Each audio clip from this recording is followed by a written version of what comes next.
Listo. Venga, muy buenas tardes, bienvenidos y bienvenidas a un programa más de Citraína Informa. Bueno, hoy aquí un poquito como engripado, con las glándulas un poquito inflamadas y un poquito de dolor de cabeza, pero esto no impide que estemos acá dando la lucha, porque hoy no tenemos una lucha, tenemos dos luchas. Son dos luchas hermanas, por dos instituciones costarricenses que le brindan calidad de vida a la población. ¿Por qué? Porque Lina le da educación técnica a los sectores más necesitados y de los fondos que genera la FANAL se generan una serie de programas sociales que ayudan a distintos sectores a tener mejor calidad de vida. Dos luchas hermanas, la lucha por la defensa de Lina y la lucha por la defensa de la FANAL. Para conversar sobre estas temáticas tenemos hoy la presencia del arquitecto Oscar Rodríguez, quien es el secretario general adjunto del Sindicato de Trabajadores y Trabajadoras del CNP. Bienvenido, don Oscar.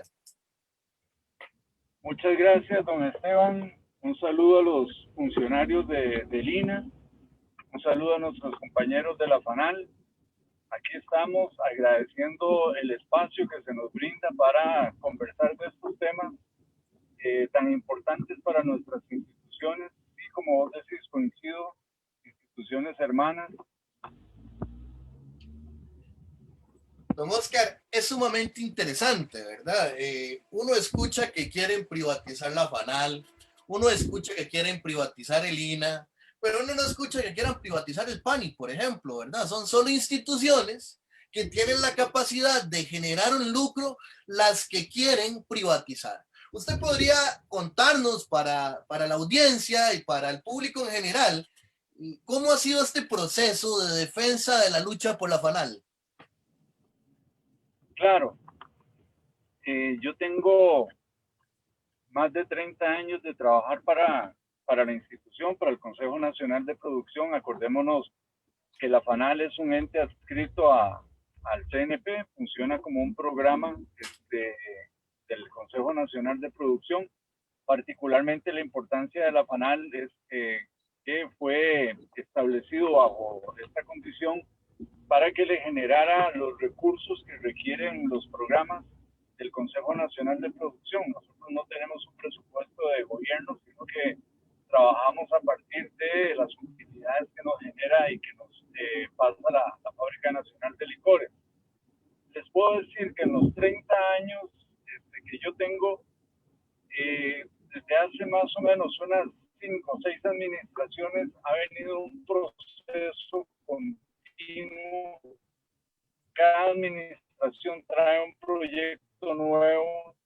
Empezamos de la llamada ley Fishman, que nos vino a tasar groseramente el SAT de tragos en una unidad de comercial como es el litro de cacique. Entonces, en su momento nos tiraron, ¿verdad?, una cantidad de impuestos significativos.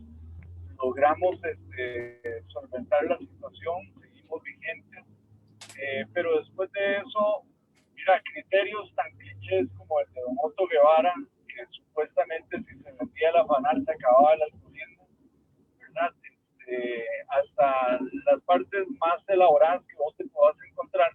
Por ejemplo, ahora se dice en términos supuestamente positivistas que el problema de la fábrica es vender licor, que quizás si la dejáramos básicamente produciendo alcohol. Sin embargo, hay que ser demasiado ingenuo como para no entender que el negocio de la FANAL es la venta de licor. Y ese es un negociazo, ¿verdad? Es tan negocio que la FANAL en un buen año participa del mercado de licores quizás en unos 50 millones de dólares, mientras que el mercado negro en el mismo periodo mueve 75 millones de dólares. Dinero que no reporta a Hacienda ni un solo 5, y que más bien, como lo vemos en la actualidad, en este año llevamos ya 20 muertes por consumo de metanol, y el metanol es un subproducto derivado de la rectificación del alcohol. Eso es veneno. Para el consumo humano eso es veneno. Y ya lo hemos dicho, las dos razones por las cuales la FANAL se creó, la Fábrica Nacional de Aguardientes, fue para darle recursos al gobierno a través de impuestos y para salubridad. Hoy, 170 años después, las dos motivaciones que movieron a don Juanito Mora a crear la Fábrica Nacional de Aguardientes, Soy Fanal, siguen tan vigentes como entonces. O sea, en pleno siglo XXI todavía tenemos gente que muere por consumo de alcoholes perniciosos. Oscar, es sumamente interesante esto. Por un lado está la cuestión de la salud, ¿verdad? De las personas que consumen el alcohol. Por otra parte está lo que la FANAL le da a nivel de recursos a la sociedad costarricense. ¿Cuánto es el promedio de dinero anual que gira la FANAL para el Estado costarricense y a qué programas va destinado este dinero? El año pasado, y voy a hacer referencia al año pasado, porque el año pasado la FANAL le giró más o menos 11.000 millones de colones al Estado, entre lo que le da Hacienda y lo que le da al sector institucional. Tenemos Hacienda, tenemos al Consejo Nacional de Producción, tenemos el INDER, el IFAM, el IAPA y la Municipalidad de Grecia. Y a través de la Municipalidad de Grecia a una serie de instancias como comités de deportes, hogar de adultos, asociaciones de desarrollo, ¿verdad? Pero además de eso, la existencia de la FANAL en el Cantón de Grecia genera fuentes de trabajo tanto directas como indirectas, y genera un comercio alrededor de la fábrica que se estima más o menos en unos 100.000 millones de colones en los cantones como Grecia y en los cantones aledaños. Y decía el 2019 porque en el 2020 hemos tenido un crecimiento significativo en ventas. Para este año la proyección es que se van a entregar más de 16.000 millones de colones en el pago de impuestos. Y esto lo quiero referenciar porque con el inicio de toda la situación de FANAL fue en febrero pasado, la situación presente, cuando el exministro don Rodrigo Chávez dijo que como una medida para paliar la crisis fiscal estaba la venta de la FANAL y situaban el valor de la fábrica en 20.000, en términos de colones eran 10.000 millones de colones. Y más de uno saca las cuentas rapidito y dice, o sea, que la fábrica con lo que le genera en un año, al que la compre, paga la fábrica y todavía le quedan 1.000 millones en el bolsillo. Bueno, ahora serían 5.000 millones de colones en el bolsillo. Ese es el gran negocio que le está planteando Amén, ¿verdad? Y como ya lo hemos estimado, lo que le ingresaría en esos términos, ¿verdad? Al Estado por la venta de la FANAL, más o menos le alcanzaría para cubrir como día y medio en el pago de intereses de la deuda que tenemos. Y es que es sumamente interesante, porque si vemos la lógica interna de una institución pública es precisamente esta.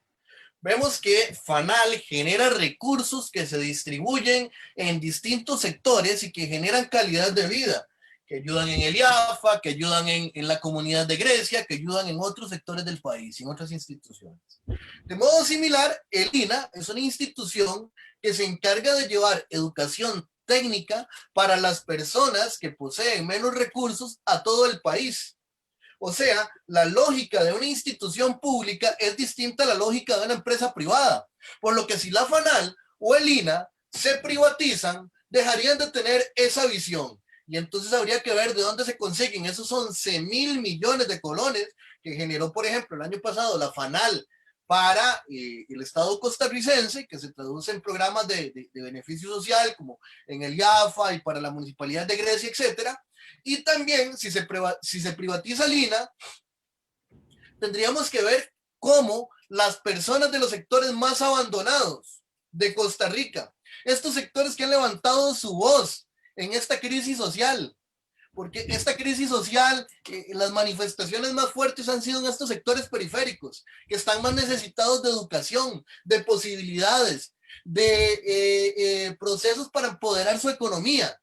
Entonces, ¿qué pasaría con todos estos sectores si estas instituciones se privatizan? Entonces, estas tendencias hacia la privatización del INA y de la FANAL y de otras instituciones están dentro de un marco nacional. Un marco nacional complicado, ¿verdad? Un marco nacional donde, por ejemplo, su compañero también, ¿verdad? Don Manuel Porras se ha convertido en uno de los dirigentes centrales del movimiento Rescate Nacional. Yo quisiera que nos hablara un poquito sobre esta circunstancia nacional en medio de la cual está imbuido todo este proceso de los intentos de privatización del INA y la FANAL. Perfecto. El movimiento Rescate Nacional acopia una serie de sectores que desde hace ya varios años, como el sector agropecuario, vienen sufriendo del embate de políticas neoliberales, ¿verdad? Entonces hay un grupo de estas dirigentes que se van uniendo y entonces van estableciendo frentes comunes, elementos que cada uno de ellos consideran que los debe de motivar a hacer una unión para generar una fuerza y establecer una voz más fuerte. Nosotros nos movimos por la defensa particularmente de nuestra institución, del Consejo Nacional de Producción y de la FANAL, ¿verdad? Y esto nos ha llevado a una lucha, ¿verdad? Para hacer ver, tanto aprovechando espacios como estos, por medio de redes sociales, para reivindicar la información que se da de ambas instituciones. Mucha gente cree que el Consejo Nacional de Producción ya está como un elefante blanco extinto.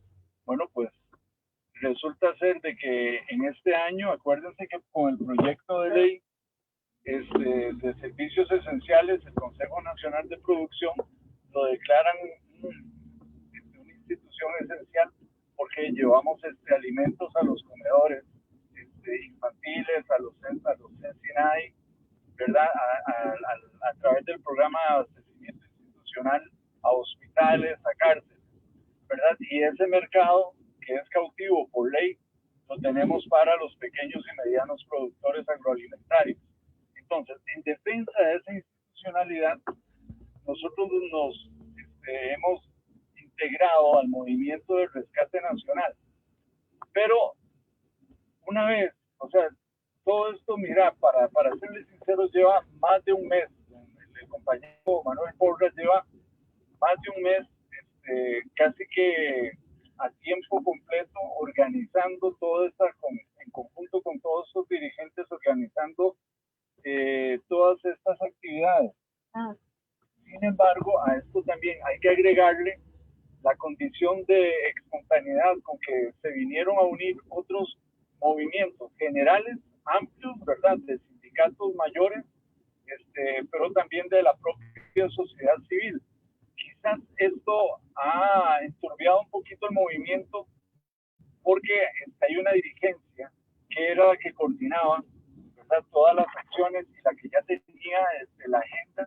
De hecho, se habían enviado varios oficios con los 21 puntos, más o menos, son 21 puntos que se habían establecido que la idea era negociarlos, que desde un principio, antes, un mes antes de empezar todo esto le fue comunicado a don Carlos Alvarado para que nos recibiera en Casa Presidencial y conversar directamente antes de que cualquier movimiento de esto se diera. Y sin embargo, se nos negó cualquier posibilidad de diálogo desde entonces. Entonces, este movimiento para nosotros, en específico en el Consejo Nacional de Producción y en el Sindicato de Empleados, que nosotros no tendríamos solos, ¿verdad?, como para manifestar lo que está pasando al interno de la institución.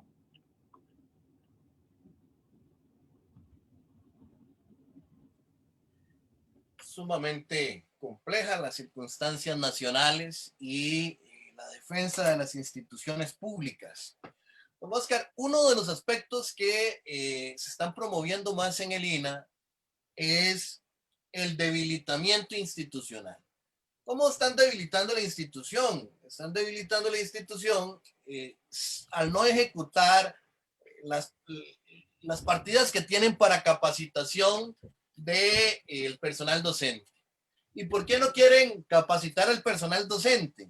Para introducir un concepto que es clave del neoliberalismo y que se ha estado dando en nuestras instituciones, que es la tercerización de servicios. O sea, contratar empresas que brinden los servicios esenciales del INAH.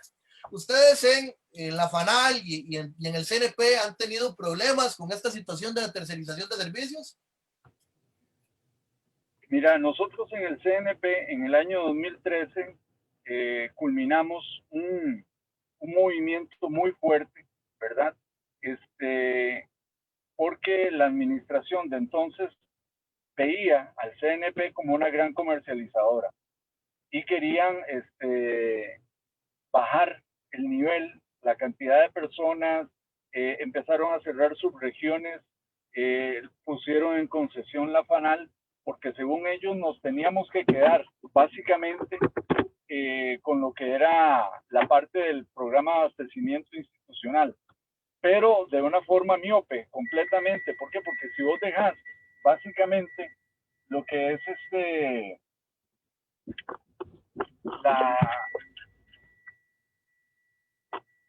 la parte de comercialización, sin darle un sentido práctico con respecto a la participación de los pequeños y medianos productores, entonces se pierde cualquier vínculo con el sector, todo aquello que te hace estratégico para el sector.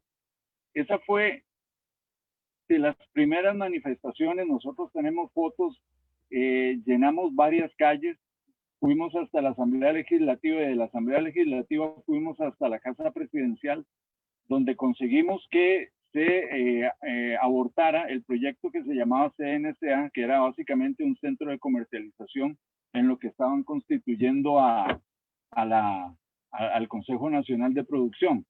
¿Qué ha pasado desde entonces? Nosotros le llamamos una reestructuración silenciosa. ¿Por qué? Porque, por ejemplo, todas las personas que van quedando pensionadas, esos puestos no los están sustituyendo. Están desprofesionalizando la institución a tal forma que el día de mañana lo que nos están generando son guías, ¿verdad? Para atender al pequeño y mediano productor, pero la guía no te ofrece el acompañamiento, no te ofrece la asesoría que ocupa las organizaciones de agricultores, sino que la guía básicamente lo que establece son las condiciones que ellos deben de llenar para poder llegar a ser proveedores del programa de abastecimiento. Entonces, es una forma solapada de ir limitando los servicios. Para ponerte un ejemplo, en la dirección donde yo trabajo, el director es un ingeniero agrónomo. Él está para pensionarse a principio del próximo año. En línea, el que sigue es también un ingeniero agrónomo, pero él está para pensionarse dentro de un año. Después de eso, al menos en la dirección que nosotros tenemos, ya no tenemos ingenieros agrónomos, ¿verdad? Y no hay una política de refrescamiento de esos cuadros de personal. ¿Qué es lo que está pasando con esto? Entonces, ¿cómo vamos a hacer una institución de atención al sector agropecuario si no vamos a tener el recurso humano para poder atenderlo? Tarde o temprano vamos a terminar en un cierre técnico porque ya no vamos a contar con el recurso humano para poder desarrollar las líneas de trabajo que corresponden y el acompañamiento que necesita el agricultor. Podemos ver cómo el debilitamiento institucional es un mecanismo que no está siendo empleado solamente en el INAH. Y tenemos que exigir que se nos capacite, que se hagan planes a corto, mediano y largo plazo para que nuestras instituciones sean fortalecidas. O sea, las instituciones no son buenas ni malas, son instituciones. Lo que es malo es la administración. Y las instituciones tienen que estar bien administradas. Don Oscar, el CNP y la FANAL como tal tiene una historia que se remonta a la época de Juanito Mora, ¿verdad? Cuando Juanito Mora funda la FANAL. ¿Nos podría hablar un poco de ese proceso, de cómo es que surge la FANAL?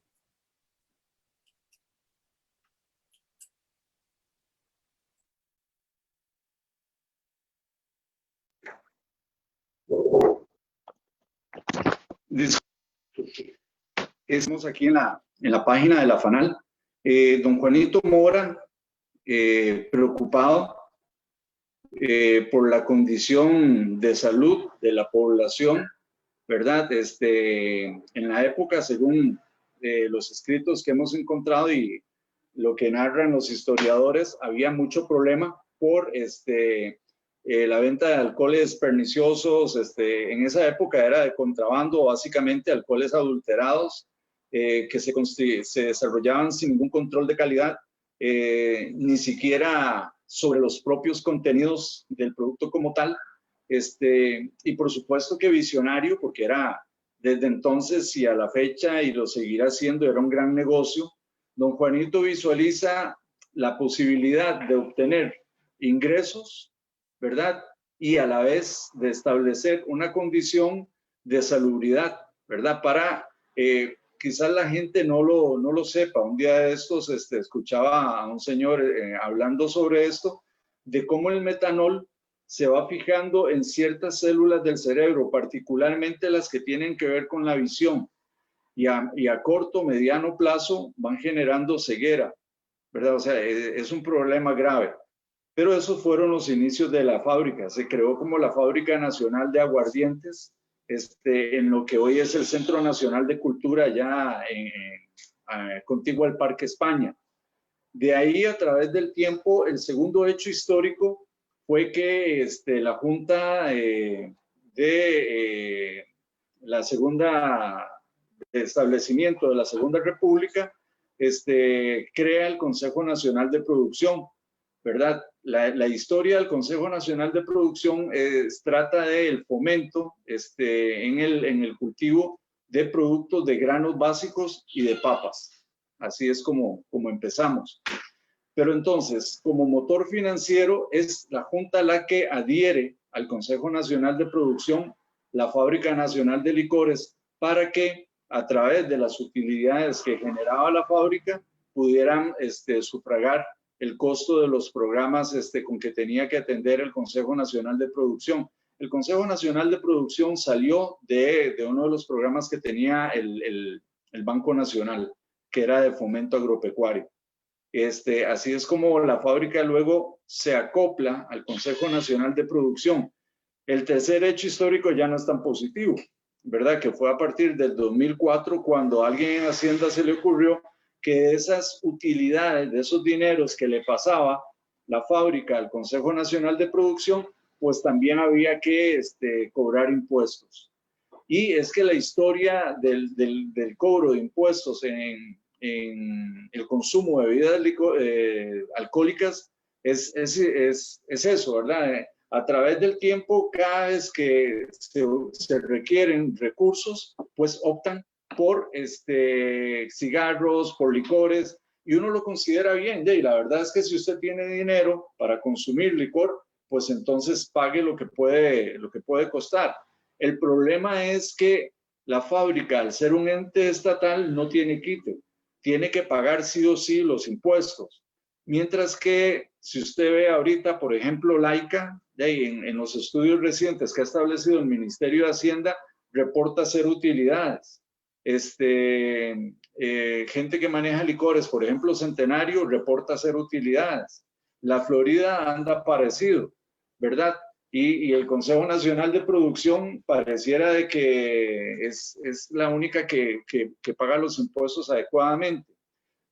Desgraciadamente en esto luego se acopla el IFAM, particularmente el IFAM, con el planteamiento de una estructura para el pago de tributos tal y como ellos la ven, ¿verdad? Y entonces, tal y como ellos la ven, resulta ser de que hoy debiéramos de estar vendiendo una botella de Guaro Cacique en 8.500 colones.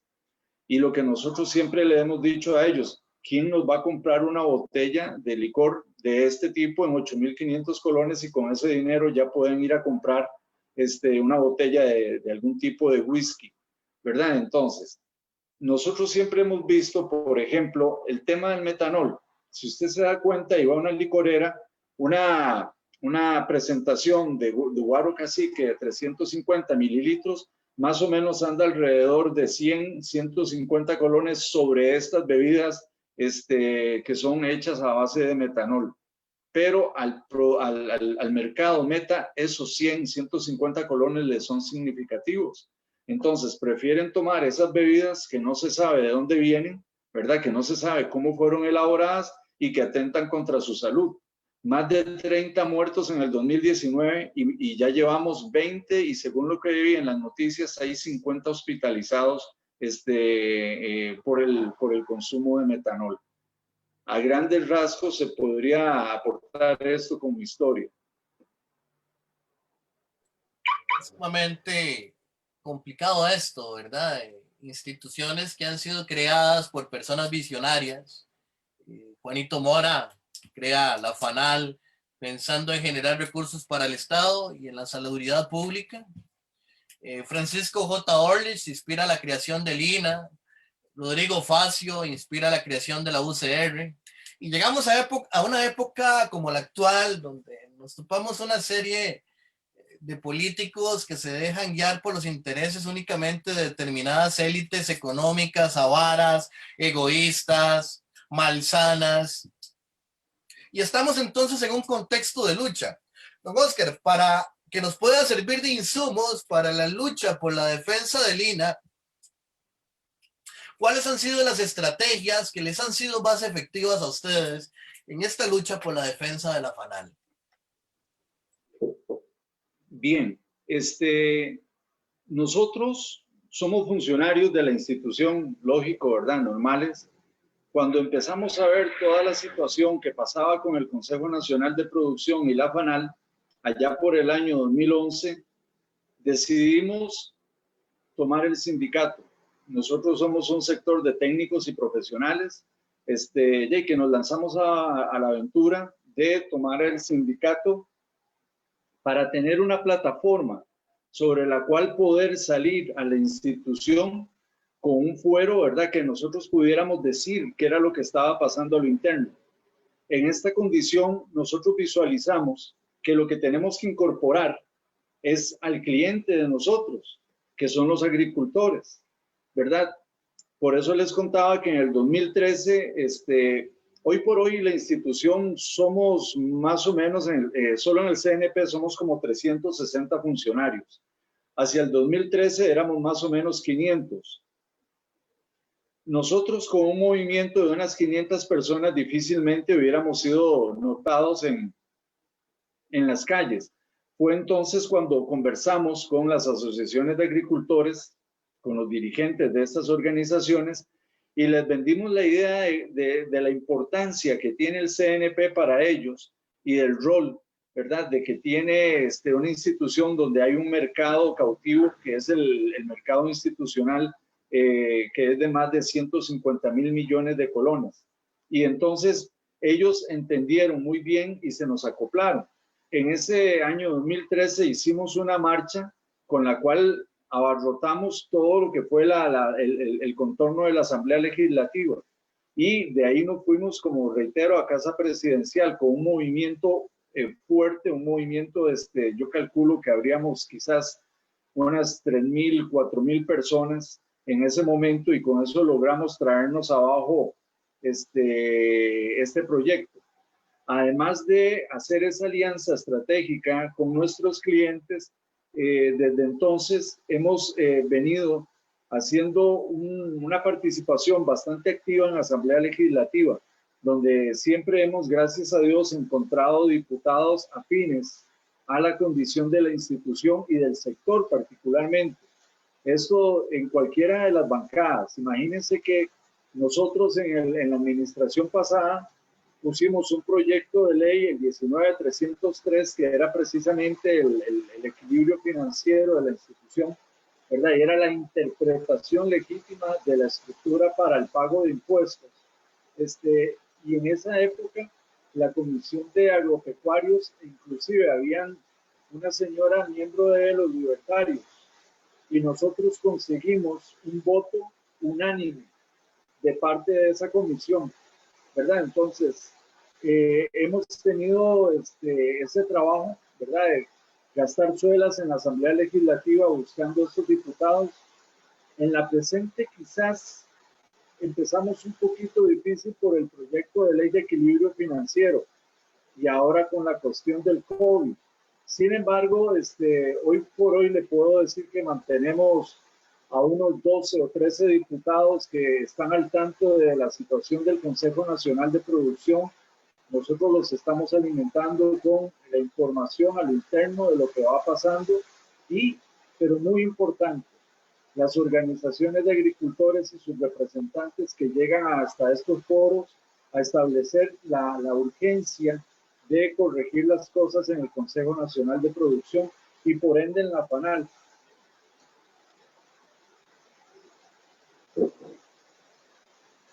Sumamente importante. Esto nos deja como enseñanza de que debemos llegar a esa persona egresada de Lina, a esa persona estudiante de Lina, para comenzar a articular un movimiento más fuerte y trabajo con los diputados y las diputadas. Un trabajo más fuerte con diputados y diputadas.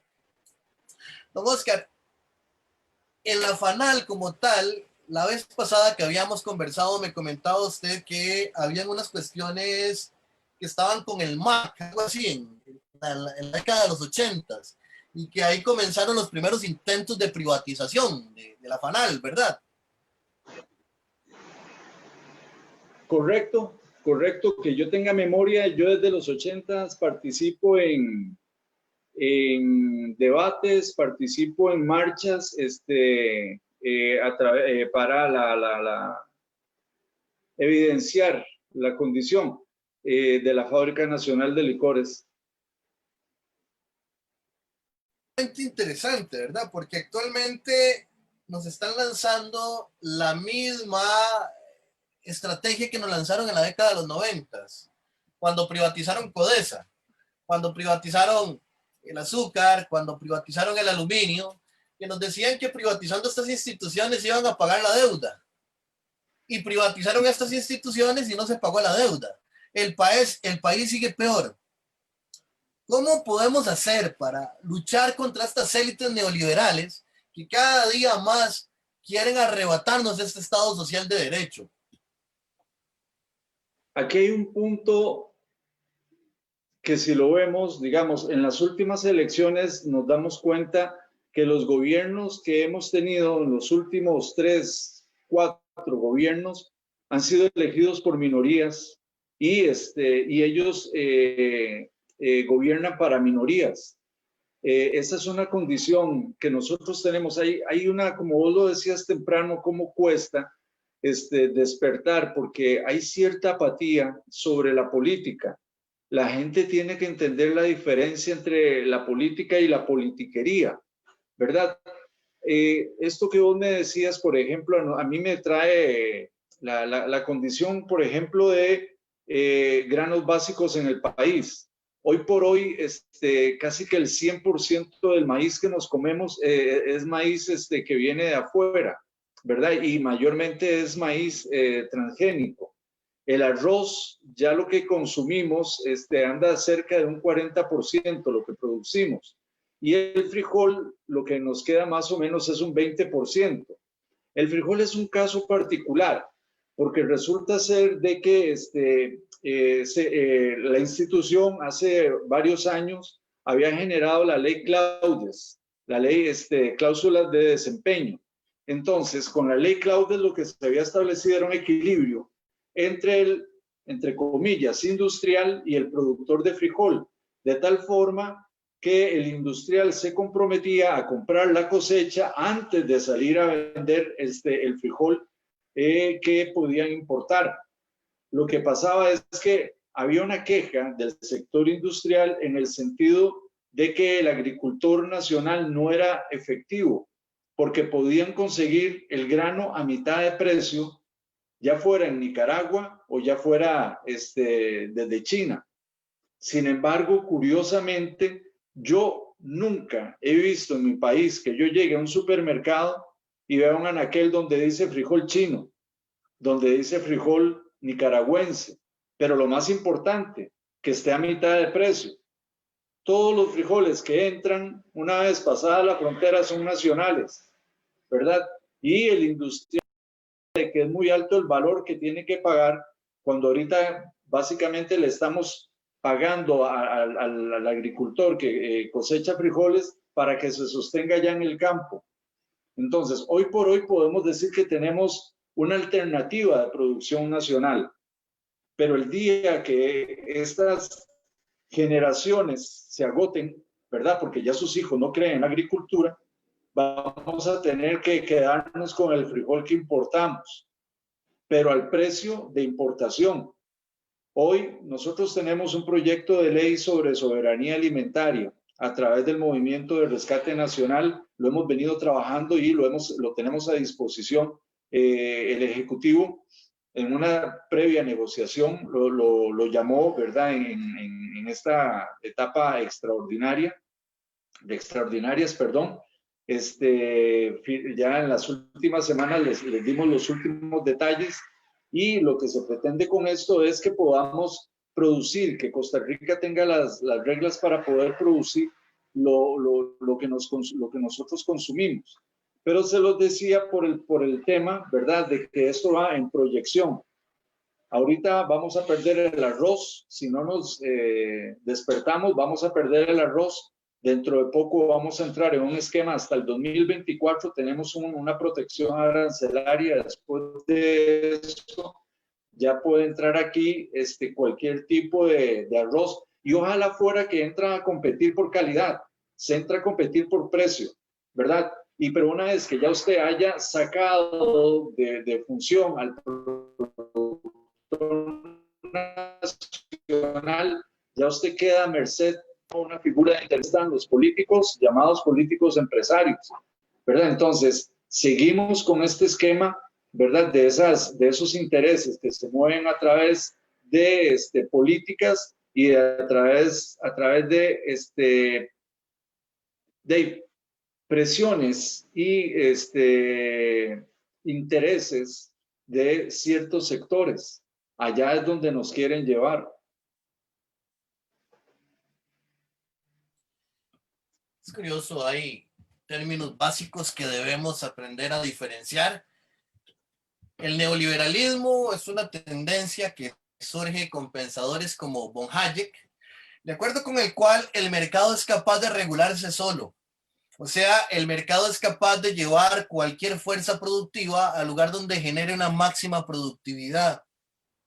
Esto es el pensamiento que está conduciendo la economía de nuestras élites. ¿Por qué? Porque tienen una posición de privilegio. Entonces, les sirve un pensamiento así. Sin embargo, el neoliberalismo se caracteriza porque no tiene ética, no tiene humanismo, no tiene consideraciones sociales. Para el neoliberalismo, el Estado es un obstáculo en la economía, porque el mercado, como decíamos antes, es capaz de regularse solo. En ese sentido, el hecho de que exista una caja costarricense del Seguro Social, tal y como lo hemos escuchado, por ejemplo, en discursos de Otto Guevara, etcétera, es un obstáculo para el mercado. ¿Por qué? Porque para el neoliberalismo lo que importaría es que la salud esté en manos privadas y que pueda obtener salud quien la pueda pagar. O sea, no hay un valor del ser humano, de la ser humana, no hay un valor de la convivencia, no hay un valor de la sociedad. Contrariamente, el Estado social de derecho costarricense se caracteriza por una visión distinta, de acuerdo con la cual el Estado interviene en la economía a partir de una serie de instituciones para generar una plataforma mediante la cual puedan subsanarse muchas de las injusticias que genera el sistema mercantil. Entonces ahí surgen programas como Limas, surge la caja, surge la educación primaria, secundaria, surgen las universidades, surge la FANAL. Don Oscar, ¿qué tan necesario es que los sindicatos iniciemos procesos de educación popular, recordándole a la gente la importancia de lo que es vivir en un Estado social de derecho como en Costa Rica y la necesidad de defender nuestras instituciones públicas? Para mí es algo básico, pero vamos a ver, los sindicatos más que todo se han creado en instituciones públicas y cumplen un rol fundamental y muy importante dentro de una visión de una Costa Rica solidaria. Llevamos 2 administraciones prácticamente donde se ha querido polarizar la sociedad nacional en el sentido de los trabajadores públicos, los trabajadores privados y unos enemigos de los otros. Bajo este contexto cuesta mucho y va a costar mucho, don Esteban, que los sindicatos pudiéramos establecer esas condiciones. De entrada se nos califica de izquierdistas, cuando no es una situación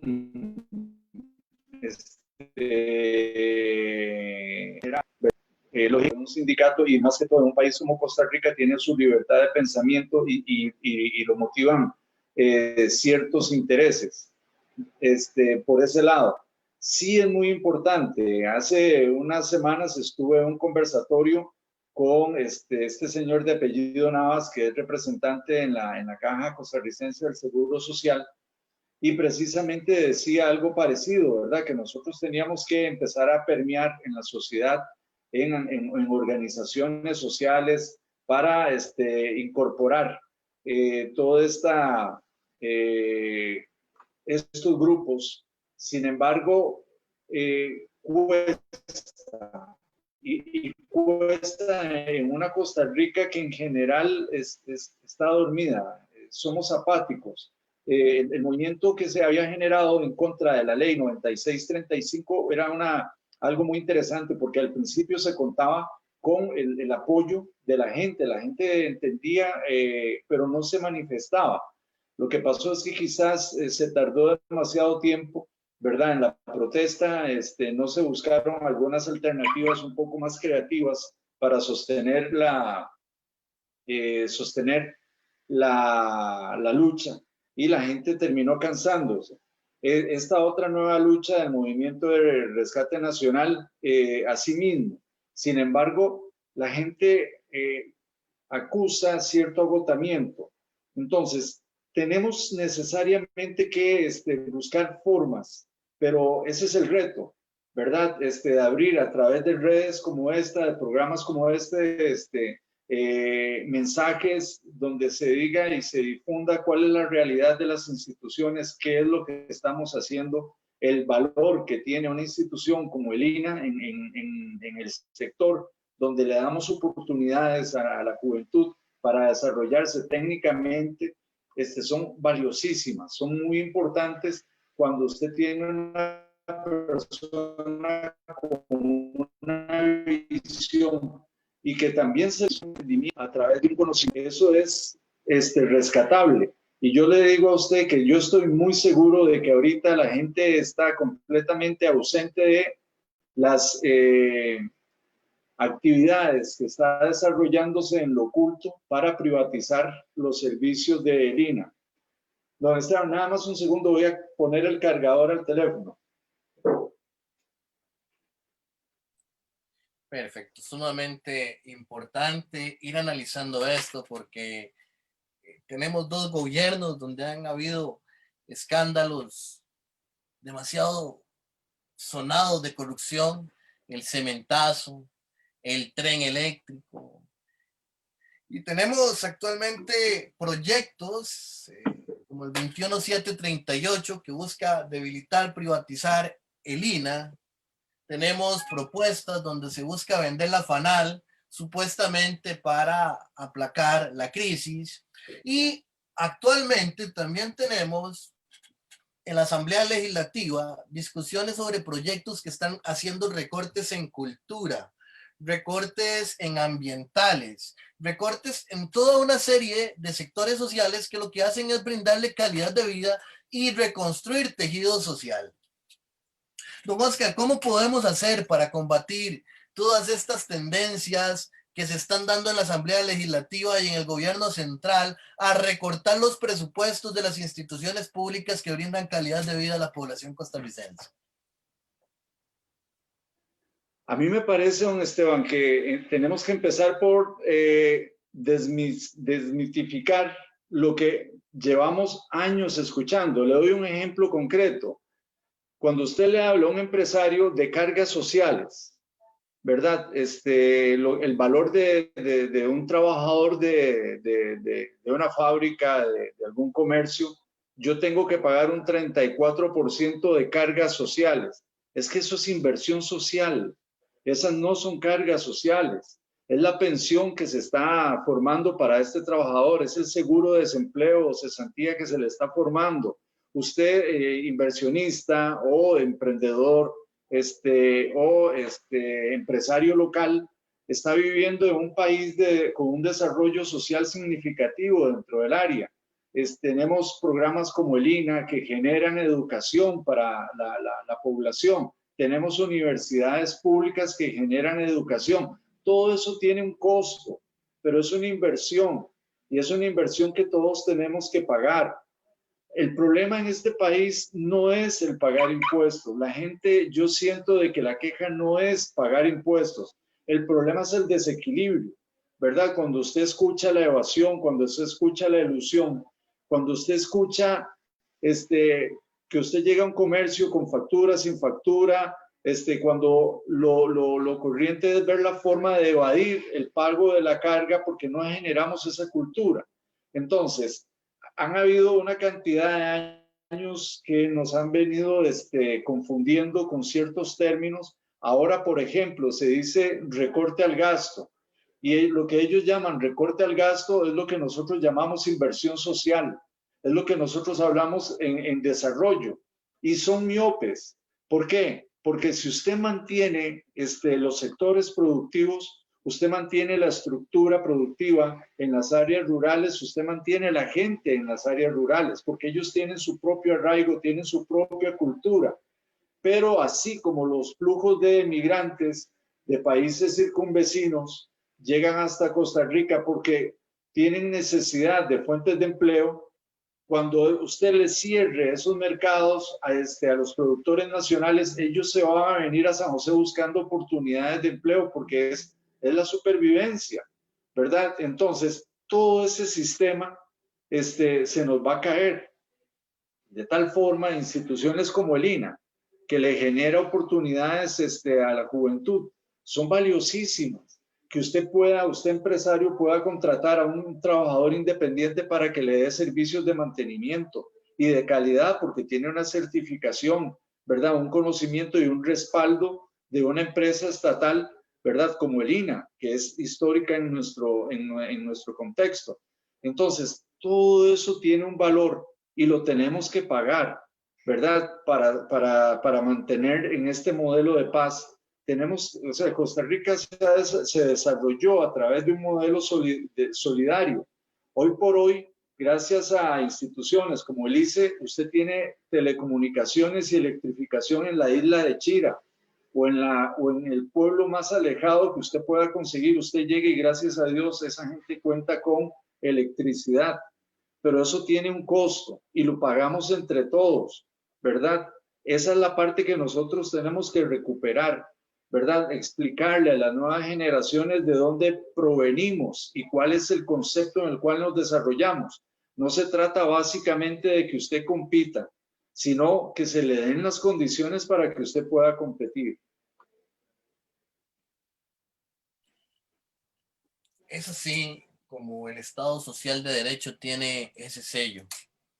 Electricidad en los últimos rincones de este país. De igual manera, el INA ha llevado capacitaciones en los últimos rincones de este país. Y, por ejemplo, la FANAL también provee de alcohol a la Caja Costarricense del Seguro Social. Lo provee sin ninguna utilidad, ¿verdad, don Oscar? ¿Cómo es ese proceso mediante el cual la FANAL contribuye con la Caja Costarricense del Seguro Social?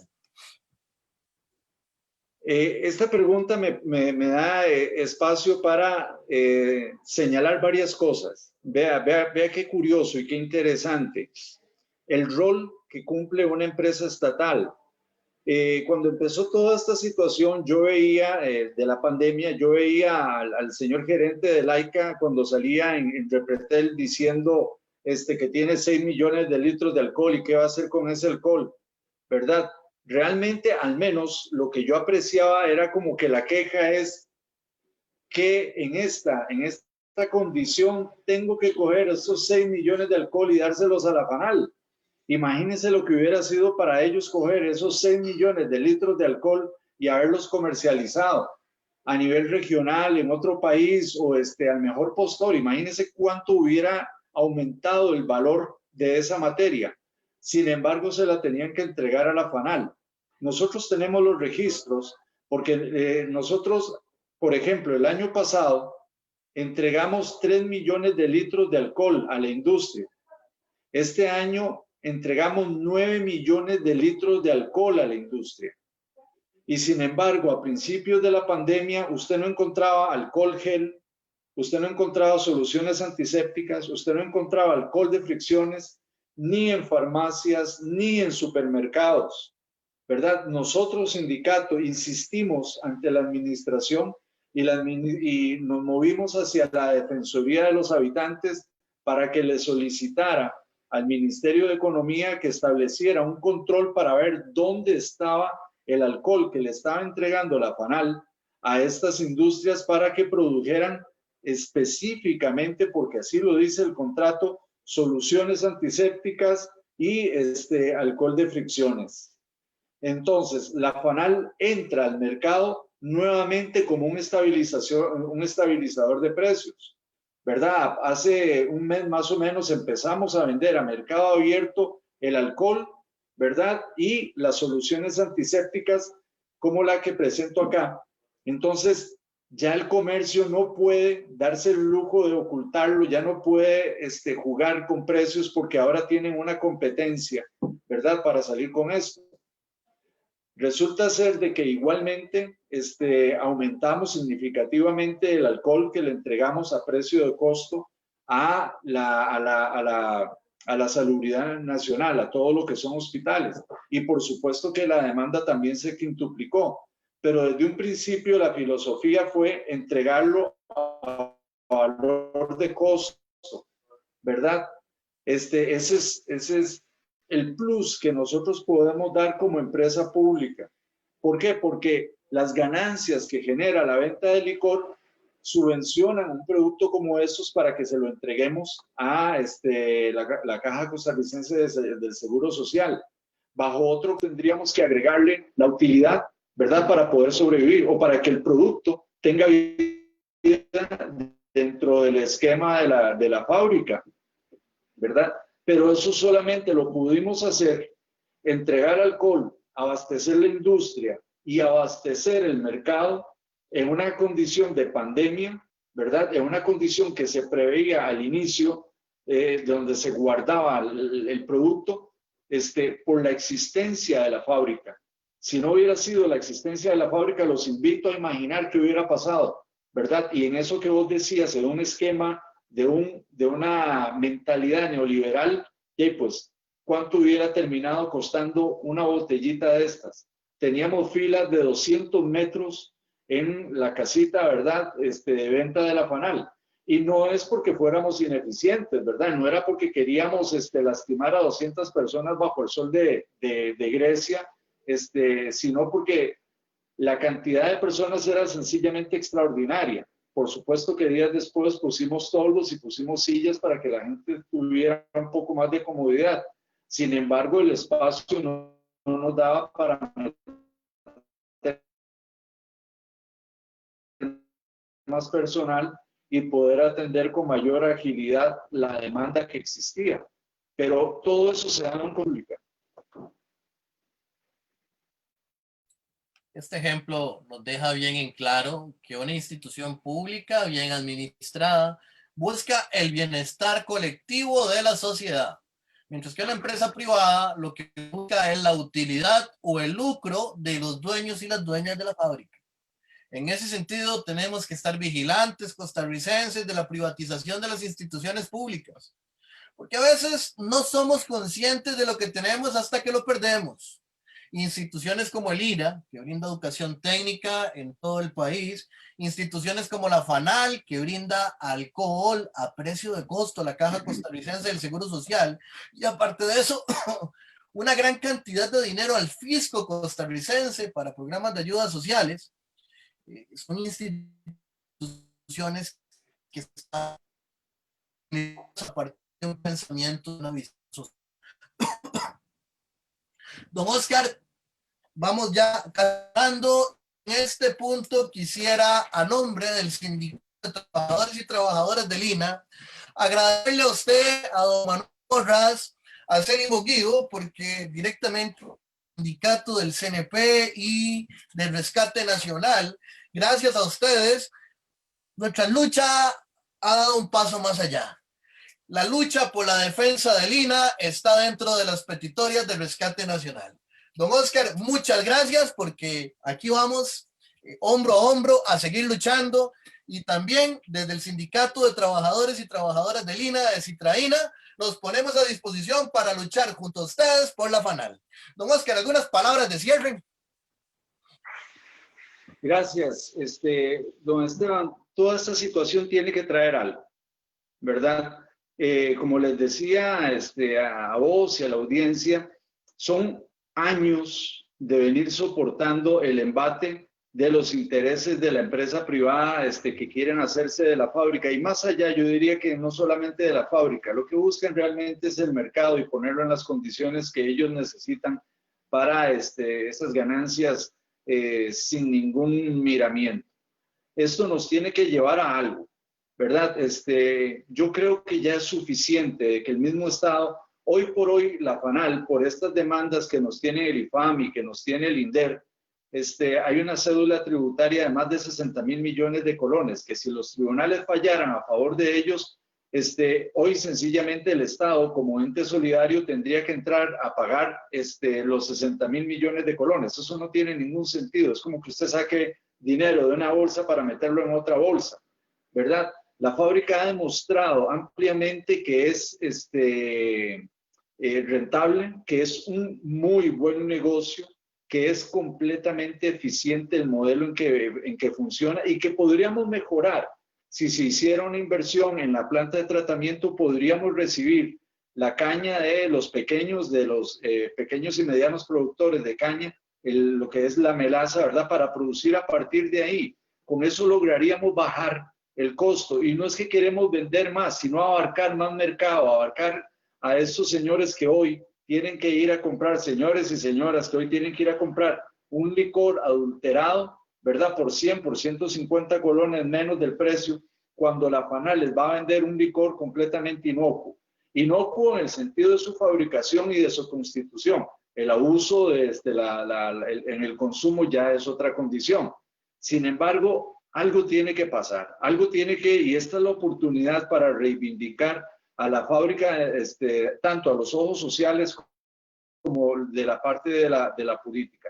Nosotros tenemos ahorita un proyecto de ley para la interpretación legítima de la estructura tributaria, que el mismo Hacienda ha dicho que la FANAL lo paga adecuadamente. Yo creo que este es el momento, ¿verdad?, para fortalecer a la fábrica y fortalecer al Consejo Nacional de Producción. Oscar, muchas gracias por su clara exposición. Nos dejamos este mensaje, nos dejamos este conocimiento. Es más bien tan eficiente, por eso muchos babean por tenerla. Hay que defender la FANAL, así como que tenemos que defender el INA, y de parte del Sindicato de Trabajadores y Trabajadoras del INA, agradecerle a don Oscar y agradecerles a ustedes, las personas que están aquí en nuestra audiencia, y nos vemos en el próximo programa de Citraína Informa. Don Oscar, no sé si quiere despedirse de la audiencia. Claro que sí, muchas gracias. Reitero el agradecimiento por el espacio, el esfuerzo que ustedes hacen desde el INA. Un saludo y un abrazo fraterno a los compañeros del INA, tanto a los sindicalistas como a todo el personal. El reconocimiento por la labor que ustedes hacen, y particularmente a vos, Esteban, que sí te veo un poquillo afectado, pero ahí está el compromiso, ¿verdad? En general, solamente agradecer. Aquí los agradecidos y agradecidas somos nosotros. Don Oscar, muchas gracias. Y audiencia, nos vemos, como les decía hace un momento, en el próximo programa de Citraína Informa.